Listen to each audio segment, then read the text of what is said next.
ወንዶች ከሴቶች በበለጠ ትዳራቸው ላይ ወይም ፍቅረኛቸው ላይ የመማገጥ ብልጫ እንዳላቸው ጥናቶች ያሳያሉ። ነገር ግን ትዳራቸውና ፍቅረኛቸው ላይ የሚማገጡ ሴቶች ቁጥርም የሚናቅ አይደለም። የፍቅር ግንኙነቱ ስትሆኑ ደግሞ በፍቅር አጋር ከመከዳት በላይ የሚያም ነገር የለም። ፍቅረኛችሁ ላይ ጥርጣሬ ካላችሁ ጊዜ ሳታጠፉ የሚሰማችሁን ስሜት በግልጽ ብትናገሩና በጉዳዩ ላይ ብትወያዩ ይመከራል። ነገር ግን ጥርጣሬያችሁን በግልጽ ለመናገር ከፈራችሁ ወይም ደግሞ ትክክለኛውን ነገር አትነግረኝም ብላችሁ ካሰባችሁ ያኔ ነገሮች እየተወሳሰቡ ይሄዳሉ። ከዛች ቅጽበት በኋላ የምትናገረውንና የምታደርገውን ነገር ሁሉ ጭንቅላታችሁ ውስጥ በሆነ መልኩ እየተመነዘረ መሄዱ የማይቀር ነው። ሴት ልጅ እንደማገጠች በሚያሳዩ ምልክቶች ምንድናቸው? አካላዊ ምልክቶችስ አሉ? ሳይኮሎጂካዊ ምልክቶችስ ይኖራሉ? ቪዲዮውን እስከ መጨረሻው ከተከታተላችሁ ለእነዚህ ጥያቄዎች ከበቂ በላይ መልስ ታገኛላችሁ።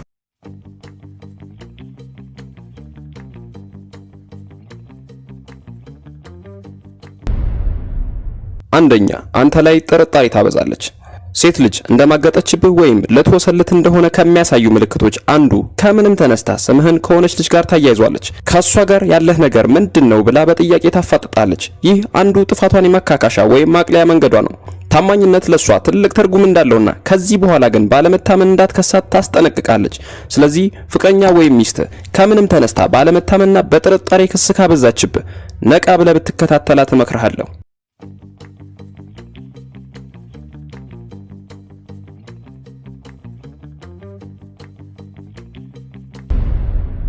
ሁለተኛ፣ ካንተ ጋር ያላት የወሲብ ግንኙነት ላይ ፍላጎቷ ይቀንሳል።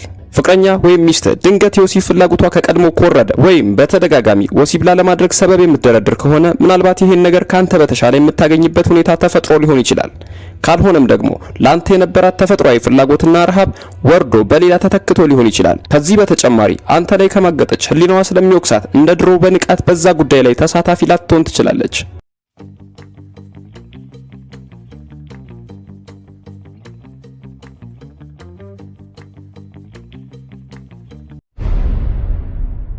ሶስተኛ፣ አንዳንድ የስልክ ጥሪዎችን አንተ ፊት አለመመለስ ትጀምራለች። ከዚህ በፊት ባልነበረ ሁኔታ ስልኳ ሲጠራ ተሯሩጣ አንተ እንዳታየው ካደረገች ወይም አጠገብህ አንስታ ማናገር ካልፈለገች የሆነ እየደበቀች ያለው ነገር እንዳለ ልታቂ ይገባል። ምናልባት ስልኳ ሲጠራ አይታው ሳይለንት ልታደርገው ትችላለች ወይም ስልኩን ሪጀክት አድርጋው ምንም እንዳልተፈጠረ ካንተ ጋር ወሬዋ ልትቀጥል ትችላለች። የዚህ አይነት ነገር በተደጋጋሚ ካስተዋልክ ከጀርባ እየተካሄደ ያለ ነገር እንዳለ ማወቅ አለብህ። ከዚህ በተጨማሪ ስልኳን እንዳትነካባትና ምንም አይነት ሶሻል ሚዲያ በስልኳ እንዳትጠቀም ትከለክልሃለች።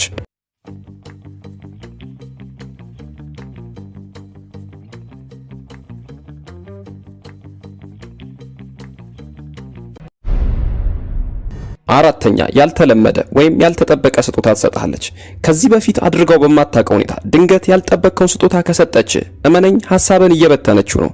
ይህ ነገር ተፈጥሯዊ ነው። ወንዶችም ቢሆኑ ፍቅረኛቸው ላይ ወይም ሚስቶቻቸው ላይ ሲማግጡ በእጃቸው ያልተለመደ ወይም ያልተጠበቀ ነገር ይዞ ይመጣሉ። ህሊናቸው ማካካሻ ወይም ለጥፋታቸው ማቅለያ ያቀረቡ ይመስለዋል። ስለዚህ ፍቅረኛ ያላስለመደችን አይነት እንክብካቤና ትህትና ወይም ደግሞ ስጦታ ድንገት ካሳየች ማቅጣብ ሊሆን ይችላል። ስሜታዊ ሳትሆን ነገሮችን በስክነት ተከታትለ እውነታውን እንድትደርስበት አበረታታለሁ።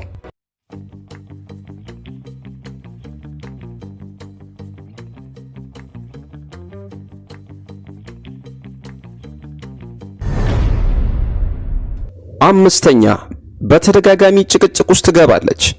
ፍቅረኛ ወይም ሚስት በረባ ባረባው ጭቅጭቅ ከመረጠች ወይም የምትላት ነገር በሙሉ ካልጣማት አንተ ራስ እንድትደርስበት ወይም የመለየት ሐሳብ ካንተ እንዲመጣ እንጂ እሷ ቀድማ ያዘጋጀችውና ሌላ የተሻለ ሰው እንዳላት ማሳያ ሊሆን ይችላል። ይህን በተደጋጋሚ በማድረግ ከሷ ጋር ያለ ነገር እንዳበቃ እንድታስብ የምታደርግበት መንገድ ነው። የጀመረችውን አዲስ ግንኙነት በምንም ተአምራት ነግረህም ነገር ግን ልትለይህ ወይም እንደበቃሃት በድርጊቶቿ ልታሳይ ትፈልጋለች። የዚህ አይነት ነገር በፍቅር ህይወት ካስተዋልክ ወይም ከገጠመ የመቃናት እድሉ በጣም አነስተኛ ሲሆን ተጨማሪ አላስፈላጊ ዋጋ ከመክፈል በፊት ዞር ብትል ላንተም የተሻለ ነው።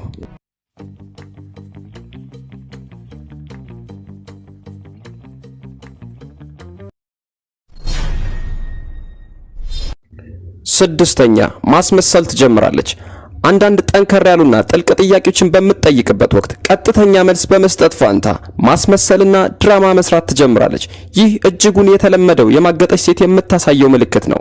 በተቻላት መጠን ኖርማል ለመምሰልና ምንም የተፈጠረ ነገር እንደሌለ ለማሳየት ትሞክራለች። የተፈጠረውን ነገር እንዳታቅባትና ስሜቷና ባህሪዋ እንዳልተለወጠ እንድታቅላት ትፈልጋለች። ስለዚህ በጣም ወሳኝ ጥያቄ ጠይቃት። ለምሳሌ ሰሞኑን ስልክሽ ላይ መቆየት አብዝተሻል በላት። ምን እያደረግሽ ነው ወይም ትናንትና ማታ የት ነበርሽ ብትላት እነዚህ ጥያቄዎች በትክክል ጥፋተኝነቷን ይኮረኩሩታል። በዚህ ሰዓት በለቅሶ ወይም በሌላ ድራማ እንዴት እንደዚህ አይነት ነገር ትጠይቀኛለህ በማለት እንዳላመንካትና እንደማታምናት እንደዚህ እንደምታስብ እንደማታቅ ነግራ ጥፋተኝነቷን ለመሸፋፈን ትሞክራለች። እንደውም በለስ ከቀናት ጥፋተኝነቱን አንተ ላይ እስከ መለጠፍ ልትደርስ ትችላለች።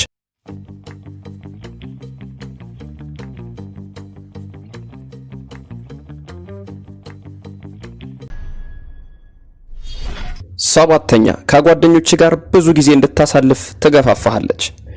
ከዚህ በፊት በቂ ጊዜ አልሰጠኸኝም ወይም ረስተኸኛል ስትል የነበረች ልጅ ድንገት ከጓደኞች ጋር ሰፋ ያለ ጊዜ ወስደ እንድትዝናናና እንድትጫወት ነገሮችን ማመቻቸት ከጀመረች ይሄ መልካም ዜና እንዳይመስልህ ለጥፋቷ ማቅለያ ይሆን ዘንድ ጭንቅላቷ የፈጠረው መንገድ ነው። ይህን መንገድ ተጠቅመ አንተም በለስ ቀንቶ ከአንዷ አንሶላ መጋፈፍ ብችል ብላ ከማሰብ የፈጠረችው ብልሃት ነው።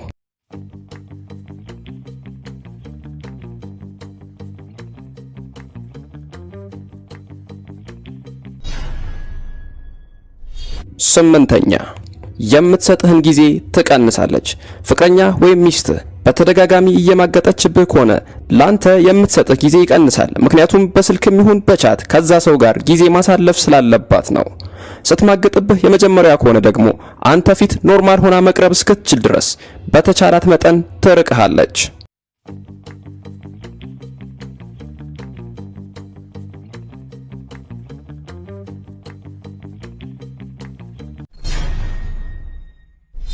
ዘጠነኛ ስለማገጡ ሰዎች ማውራትም መስማትም አትፈልግም።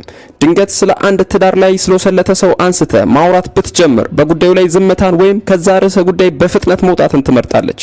በእርግጥ የዚህ አይነት ታሪክ ገጥሞ ለማውራት ጊዜ የሚፈልግ ነገር ቢሆንም ፍቅረኛን ወይም ሚስትን ከጠረጠርካት የራስንም የፈጠራ ታሪክ ቢሆን አጫውታት። ምልክቱን ወዲያው ታየዋለህ። ስሜቷንና በነገሩ ላይ ያላትን ምላሽ ልብ ብለህ ተመልከት። ዝምታን ከመረጠች ወይም ስለዚህ ነገር እንዳታወራት ከፈለገች ከሷ ህይወት ጋር የሚያገናኘው ነገር አለ ማለት ነው።